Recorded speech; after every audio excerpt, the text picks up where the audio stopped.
They lived and died by a single code, Bushidō, the way of the warrior. For centuries, their blades defended Japan's honor, their loyalty defined empires. But when gunpowder met steel, their world began to crumble. In 1877, atop a misty hill in Kagoshima, the last true samurai drew their swords one final time, not for power, not for glory, but for dignity. This is the story of their last stand. The year is 1868. Japan, once a land of isolation, swords, and shoguns, opens its gates to the world. After over 250 years of feudal rule under the Tokugawa shogunate, the emperor has returned to power. The Meiji Restoration promised progress, railroads, factories, Western education. But for the proud samurai class, it meant something else: extinction. No more stipends, no more swords, no more purpose. They had been the soul of Japan. Now they were ghosts in their own land. And among them stood one man, torn between two worlds: Saigō Takamori, the last samurai. Born in the shadow of the Satsuma domain, Saigō Takamori grew up among warriors. Fierce, disciplined, unyielding. He believed Japan could be strong only by staying true to its spirit. But destiny had other plans.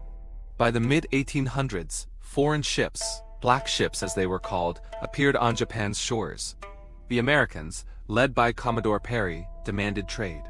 And the samurai, for the first time, realized the West could not be ignored. Saigō joined the fight to overthrow the corrupt shogunate. Ironically, the samurai warrior helped end the samurai age. In 1868, the Emperor Meiji took power with Saigō's loyal support. But when the new government embraced Western ways, banning swords, disbanding samurai, and building a modern army, Saigō saw his people stripped of honor. He began to ask the forbidden question: can a nation modernize without losing its soul? By 1877, Saigō had withdrawn from Tokyo politics and returned home to Satsuma. Thousands of former samurai followed him, men cast aside by the new government, clinging to their honor like rusting blades. They formed academies, trained in silence, and prepared for the inevitable. When the government tried to confiscate their weapons, rebellion ignited like dry grass. Saigō never sought war. But to him, submission was worse than death. He declared, "If the government abandons virtue, I must stand against it." And so began the Satsuma Rebellion, the last samurai war. It was not a battle of equals. The government's soldiers carried rifles, artillery, and Western tactics. The samurai had courage, but courage could not stop bullets. At Kumamoto Castle, thousands of Saigō's men fell. At Tabaruzaka, rain turned the earth to red mud. Still, they fought on, driven by a code older than any emperor. For the samurai, death was not defeat. It was the final act of loyalty, to die with honor rather than live in disgrace. September 24, 1877. Shiroyama, a small hill outside Kagoshima. Only 500 samurai remained. Hungry, wounded, outnumbered 60-1. At sunrise, the cannons began to fire. Artillery rained from ships and hills, turning the mountain into fire and thunder. When his leg was shattered by shrapnel, Saigō knew the end had come. He turned to his loyal friend, Beppu Shinsuke, and ordered him to do what every samurai must.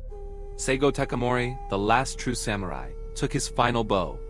As the sun rose over Shiroyama, the warrior age ended. The rebellion was crushed. But Saigō's spirit was never forgotten. Even Emperor Meiji, who had fought against him, called Saigō a true hero of Japan. Today, his statue stands in Tokyo's Ueno Park, not as a rebel, but as a reminder. The world changes, empires rise and fall. But honor, the belief that something is worth dying for, never truly disappears. The samurai may have vanished, but their spirit still lives in every act of discipline, loyalty, and courage that shapes Japan today. The sword is gone, but the soul of the samurai remains.